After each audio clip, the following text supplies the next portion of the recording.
So hello friends, welcome back to my channel maths and physics TV. So आज हम इस video में एक फिजिक्स के क्वेश्चन पर डिस्कशन करने वाले हैं। और जो क्वेश्चन होने वाला है वो एक बहुत ही फेमस टॉपिक है जिसका नाम है पुली मास प्रॉब्लम। मैकेनिक्स का सबसे पहला, मैकेनिक्स में अगर हम स्टार्टिंग करें तो सबसे पहला अगर एक कोई अच्छा टॉपिक मिलता है तो हमें यही मिलता है, ठीक है।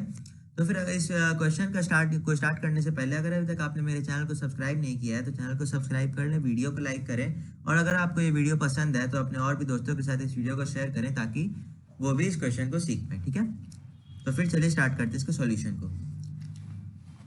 इस क्वेश्चन में हमें क्या क्या गिवन है, सबसे पहले हम ये देखते हैं। इसमें हमें गिवन है कि a body of mass m1 is placed on a smooth surface, जिसमें कि m1 की वैल्यू 12 kg है, is placed on a smooth surface horizontal table. It is connected to a string which passes over a frictionless pulley and carries another body of mass m2, ठीक है, at another end. Calculate the acceleration produced in bodies when the nail fixed on the table is removed. और यहाँ पे g की value हमें 10 metre पर second square दी हुई है, यानी कि तो इस क्वेश्चन में हमें गिवन क्या क्या है। यहाँ पे हमें गिवन है कि एक मास है m1 12 kg का, उसके बाद उसे रखा गया एक स्मूथ सरफेस हॉरिजॉन्टल टेबल, यानी कि ये जो सरफेस है वो स्मूथ है, यानी कि यहाँ पे जो म्यू की वैल्यू होगी, फ्रिक्शन की जो वैल्यू, फ्रिक्शन जो है यहाँ पे वो 0 है, ठीक है। अब देखिए, it is connected to a string which passes over a frictionless pulley, यानी कि ये जो पुली है इसके भी जो फ्रिक्शन है वो 0 है। पुली की जो फ्रिक्शन यहाँ पे इसका friction 0, and carries another body of mass m2, ठीक है, ये रहा m2 at another and. Calculate the acceleration, तो फिर एक्सेलरेशन को हम a मान लेंगे in bodies when the nail fixed on the table is removed, यानी कि अगर इस नेल को इस नेल को ये जो है इसे अगर हम रिमूव कर देंगे यहाँ से तो जो ये इसी के कारण ये इस टेबल से फिक्स हो जाता है, तो अगर ये हट जाएगा तो फिर ये जरूर गोल गोल गोल गोल घूमेगा, जिसके कारण ये जो m2 है वो नीचे आएगा और ये आगे की तरफ जाएगा, ठीक है। तो एक बात हमें जानना होगा कि जब तक कोई भी ऐसा एक पुली मास का प्रॉब्लम होता है तो उसे सॉल्व करने के लिए एक वायर जहां तक भी है तो इस पूरे वायर में जो टेंशन होगा वो सेम ही टेंशन होगा, ठीक है, क्योंकि ये एक ही वायर यहाँ से स्ट्रिंग है जो यहाँ से यहाँ तक है, तो इस पूरे में टेंशन जो है वो टी हम लेंगे, ठीक है। और जो एक्सेलरेशन पहले वाले ब्लॉक में होगा वही एक्सेलरेशन दूसरे वाले ब्लॉक में भी होगा, ठीक है। तो फिर सपोज करते हैं कि ये ए एक्सेलरेशन से आगे की ओर जा रहा है, तो ये भी नीचे जो जाए, जब ये जाएगा तो ए एक्सेलरेशन से ही जाएगा, ठीक है। अब देखिए यहाँ पे हाँ, तो यहाँ पे जो टी टेंशन जो है वो आगे की तरफ है, और आगे की तरफ इसमें एक और फोर्स लगेगा जो कि होगा m1a, ठीक है, m1a।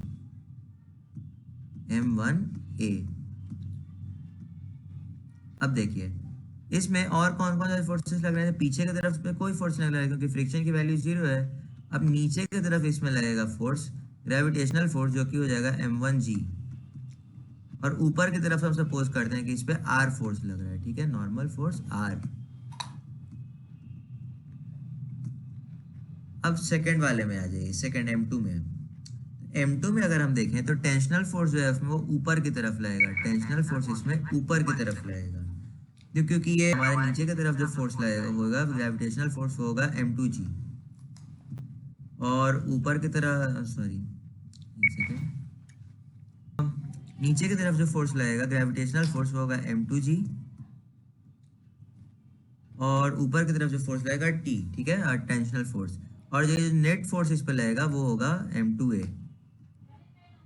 अब अभी तक हमने जो भी लिखा है इस पे हम बेस्ड अगर इक्वेशंस निकल लिखें तो इक्वेशंस कुछ इस तरह होंगे कि पहले वाले में अगर हम देखें तो पहले वाले में r is equal to m1g, ये जो नॉर्मल फोर्स है उसने बैलेंस कर रखा है इस m1 मास को, क्योंकि ये ऑब्जेक्ट नीचे की तरफ तो जा नहीं रहा है ना ही ऊपर की तरफ जा रहा है, यहाँ पे रेस्ट पे प्लेस फिक्स्ड है, ठीक है। तो फिर r is equal to m1g।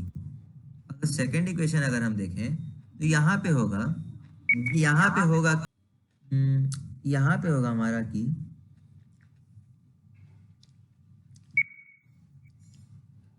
To t is equal to m1a। उसके बाद अब अगर हम इस सेकंड वाले ब्लॉक के लिए देखें तो यहाँ पे क्या होगा, यहाँ पे जो t है वो ऊपर की तरफ टेंशनल फोर्स लग रहा है और नीचे की तरफ क्या लग रहा है m2g, ठीक है।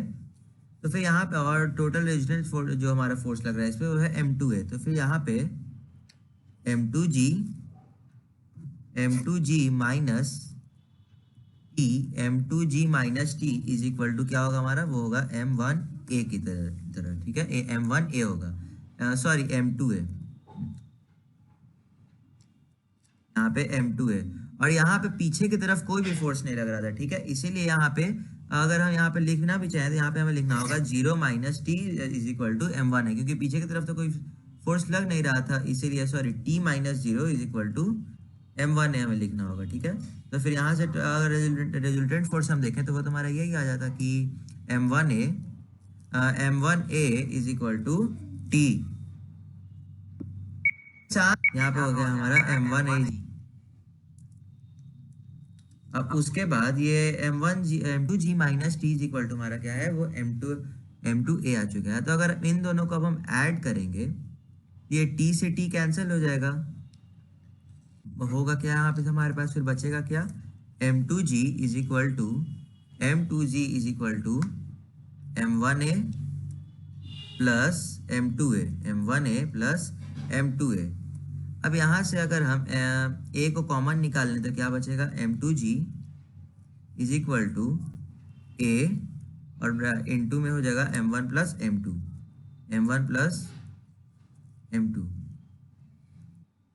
के बाद अगर हम यहाँ पे सारे जो हमें वैल्यूज गिवन थे हम उन्हें पुट करें तो m2 की वैल्यू हमारी कितनी आ जाएगी, कितनी गिवन थी, तो m2 की वैल्यू हमें गिवन थी 8 मीटर पर सेकेंड स्क्वायर, ठीक है, तो सॉरी 8 kg, m2 की m2 तो मास है, m2 की वैल्यू 8 kg, और g हमें कितना गिवन है, तो g हमें गिवन है 10 मीटर पर सेकेंड स्क्वायर, तो 8 into 10 is equal to a acceleration को हम a रहने देते हैं, उसके बाद m1 प्लस m2, तो m1 कितना है, वो है 12 और प्लस 8, तो यहाँ से क्या होगा 80 इज इक्वल टू 28। देयरफॉर यहाँ से हम बोल सकते हैं कि a यानी कि जो एक्सेलरेशन है वो है 4 मीटर पर सेकेंड स्क्वायर के, 4 मीटर पर सेकेंड स्क्वायर।